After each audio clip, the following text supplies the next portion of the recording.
Over several millennia, the Tong Shadow Warriors traveled from ancient Coruscant in the Core Worlds to across the Outer Rim before settling on the isolated planet of Rune. 7,000 years before the Battle of Yavin, the Tongs relocated again to a planet inhabited by vicious mythosaurs. The Tongs of this time were led by the Shadow Warrior remembered as Mandalore I. Under his reign, the mythosaurs were rendered extinct, and the Tongs renamed themselves and their new planet in their leader's honor. The Mandalorian people launched more brutal campaigns out of their adopted homeworld of Mandalore. Under a succeeding line of meritocratic leaders carrying the Mandalore title, the Tongs served as Mandalorian crusaders, waging war to appease their gods. While several rival species in Mandalorian space were completely wiped out in these religious slaughters, a select number of peoples became respected subjects and trusted allies of the Tongs. The neighboring Mandalorian giants in the Mandalore system, the obscure Jakelians, remembered for their bladed combat techniques, and the human residents of Concord Dawn. A later leader, Mandalore the Indomitable, allegedly experienced a vision on the world of Shogun, inspiring him to reform Crusader spirituality. The Mandalorians no longer viewed war as a means to honor their gods, but instead viewed war as a divine act in its own right. The renewed religious fervor led to incursions in deeper territory of the Old Republic. Nearly 4,000 years before the Battle of Yavin, the Indomitable was bested in a duel by the fallen Jedi and newly crowned Sith Lord, Ulic Qel-Droma. After the Indomitable pledged his loyalty to the Dark Lord, the Mandalorians stepped into the Great Sith War, alongside Krat Kultists, the Mikrosa Order, and Exar Kun's Brotherhood of the Sith.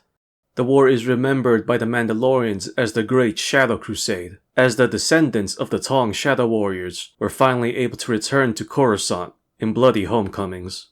However, the crusade ended in defeat for the Mandalorians. The Indomitable fell in battle, and the Mandalorian clans were scattered across the galaxy, with few rewards for their contributions in the Sith's war.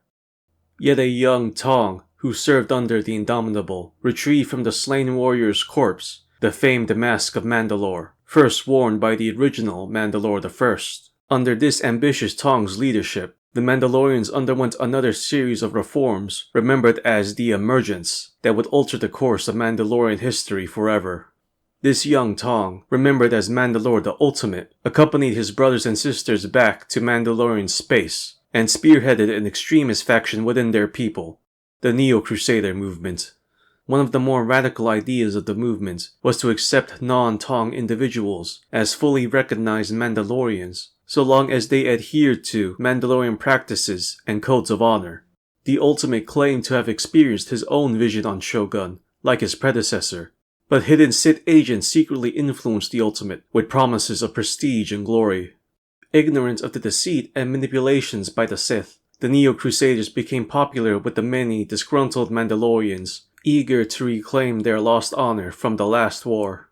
One of the most infamous converts of the expanding Neo-Crusader movement was a warrior from Concord Dawn, a human named Cassus Fett. Cassus was a military genius, serving as the Ultimate's right hand, and overseeing the necessary reforms to turn the Mandalorians from nomadic warriors to a functioning army, far better able to challenge the forces of the Old Republic and the Jedi Order without direct support from the Sith. Clan Fett, primarily composed of humans, were just one of many non-Tong clans of Mandalorians to gain prominence in a growing, diversified Mandalorian empire. Despite Cassus standardizing new methods to conquer enemy states and effectively utilizing their production capability for war assets, he was not exempt from the thirst for blood held by many of his brethren. It was on his orders that the Cathar people were massacred for the perceived dishonor they had rendered to the Mandalorians. Ironically, this act would lead to the Neo-Crusaders' downfall. Wayward Jedi Crusaders discovered the site of the massacre and experienced a collective vision of the slaughter. They witnessed a lone Mandalorian warrior pleading for her people to spare the lives of the Cathar. She was mercilessly killed along with them. The Jedi Crusaders' leader donned the lone warrior's mask and took on the name Revan as part of a vow to see justice for the dead with the total defeat of the Mandalorians.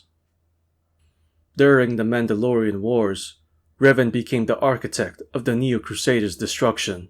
Although many lives were lost to the Mandalorians, and as a consequence of Revan's increasingly brutal strategies to match the ferocity of their enemy, it was under Revan's leadership that the Old Republic achieved victory. In a twisted mirror to Mandalore the Indomitable's defeat by Ulic Qel-Droma, Revan defeated and killed Mandalore the Ultimate in single combat. His death, and the atrocities committed at Malachor V in the Great Last Battle, left the Mandalorian people broken, and even worse off than their losses from the Great Sith War, yet also uniquely capable of rebuilding their strength. The Tongs were presumed extinct following the onslaught, but their culture persisted for more millennia, thanks to the racial diversification of Mandalorian culture. Under an unconditional surrender, a number of surviving Mandalorian clans submitted to disarmament by the Old Republic.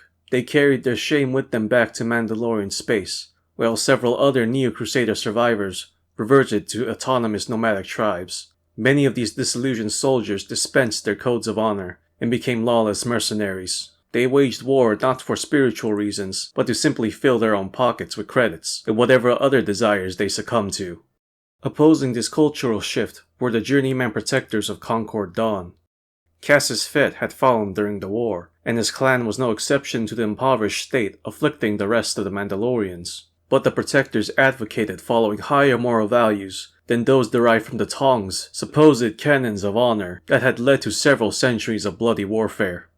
As a result, the peacekeeping police force of protectors rejected following the Mandalorians when they were revived under Canderous Ordo, Mandalore the Preserver.